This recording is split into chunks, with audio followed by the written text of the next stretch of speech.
প্রিয় কোরআন শিক্ষার্থী বন্ধুগণ, আজকের এই ক্লাসে আমরা সূরাতুল ওয়াকিয়ার 41 নং আয়াত থেকে 50 নং আয়াত পর্যন্ত শব্দ শব্দ করে আপনাদেরকে সহিহ শুদ্ধ করে শিক্ষা দিব ইনশাআল্লাহ। আমরা প্রতিদিন মাগরিবের নামাজের পরে এক একটি করে ক্লাস এর ভিডিও দিয়ে থাকি। গত পর্বে আমরা যেমন দিয়েছিলাম সূরাতুল ওয়াকিয়ার 31 নং আয়াত থেকে 40 নং আয়াত পর্যন্ত, আজকে দিব আমরা 41 নং আয়াত থেকে 50 নং আয়াত পর্যন্ত। যদি আল্লাহ তাআলা আমাদেরকে বাঁচিয়ে রাখে আগামীকালকে দিব আবার 51 নং আয়াত থেকে 60 নং আয়াত পর্যন্ত। প্রতিদিন আমরা 10টি করে আয়াত আপনাদেরকে শব্দ শব্দ করে সহিহ শুদ্ধ করে শেখানোর চেষ্টা করি। আল্লাহ তাআলা আমাদের এই দিনের খেদমতকে কবুল করে নেন। সকলে পড়েন আমিন। أعوذ بالله من الشيطان الرجيم بسم الله الرحمن الرحيم وأصحاب الشمال। এখানে দেখেন ওয়াকফের চিহ্ন আছে, কিন্তু এই যে লাম আলিফ চিহ্নতে ওয়াকফ করতে হয় না, এজন্য আমরা এখানে ওয়াকফ করব না। ওয়াসহাবুশ শিমালি ওয়াসহাবুশ শিমালি মা আসহাবুশ শিমাল মা আসহাবুশ শিমাল وأصحاب الشمال ما أصحاب الشمال في سموم وحميم في سموم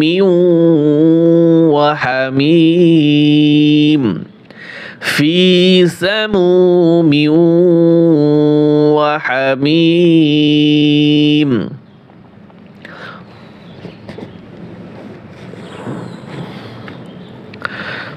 وظل من يحموم وظل ওয়ালামজের জিল, এখানে যেন য এবং জাল এই দুইটা হরফ যেন একসাথে না মিলে যায়। জিল ওয়াজিল্লিম মিন ইয়াহমুম লা বারিদিন ওয়ালা কারীম। লা এক আলিফ টান হবে, বা এক আলিফ টান হবে। লা বারিদিন ওয়ালা কারীম লা বারিদিন ওয়ালা কারীম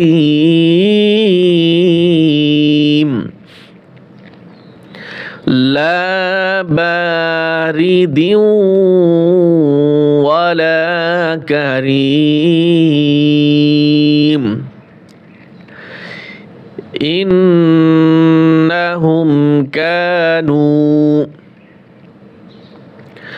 إنهم كانوا قبل ذلك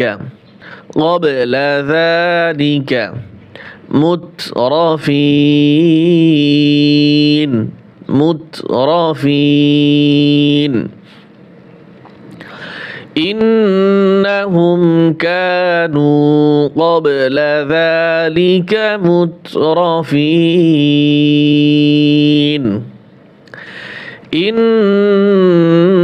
إنهم كانوا قبل قف با زبر قلقل হবে قبل ذلك مترفين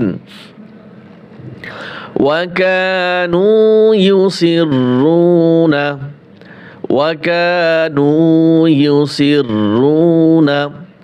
على الحنث العظيم। দেখা যাচ্ছে না? وكانوا يصرون على الحنث العظيم على الحنث العظيم وكانوا يصرون على الحنث العظيم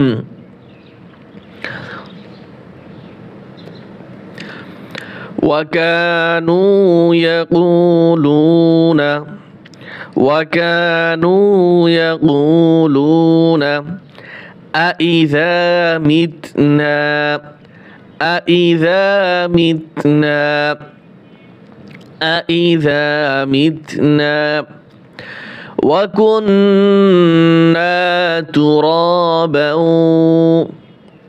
وكنا ترابا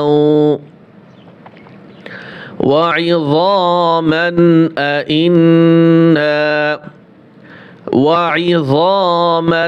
أئنا لمبعوثون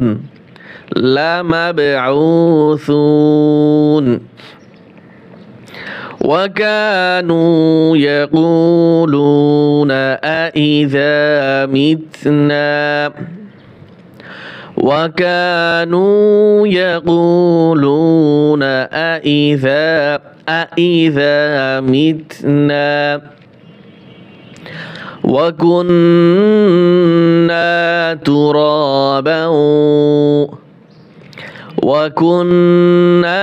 ترابا وعظاما أئنا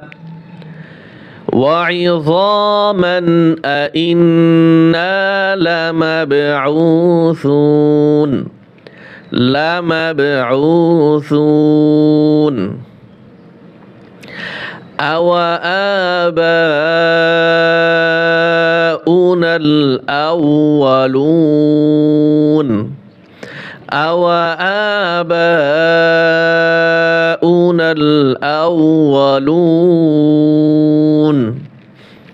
أوآباؤنا الأولون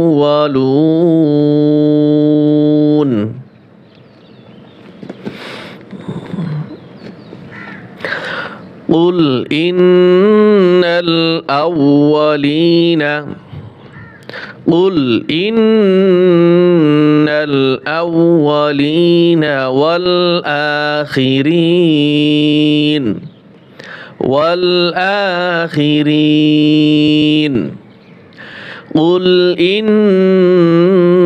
الأولين والآخرين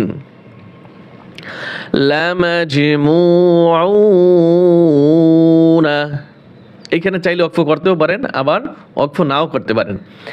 যদি ওয়াকফ করেন তাহলে কি হবে? লামাজমুউন। আর যদি ওয়াকফ না করেন, লামাজমুউনা ইলা মিকাতি ইয়াউমিন মা'লুম। إلى ميقات يوم معلوم لمجموعون إلى ميقات يوم معلوم لمجموعون إلى ميقات يوم معلوم। তাহলে আজকে আমাদের এই 10টি আয়াতই থাকবে, আপনাদেরকে পড়া দিয়ে দিলাম, আপনারা বাসায় বসে ট্রাই করবেন। আবার আগামী পর্বে আমরা 51 নং আয়াত থেকে 60 নং আয়াত পর্যন্ত শব্দ শব্দ করে সহি শুদ্ধ করে শিক্ষা দেব ইনশাআল্লাহ।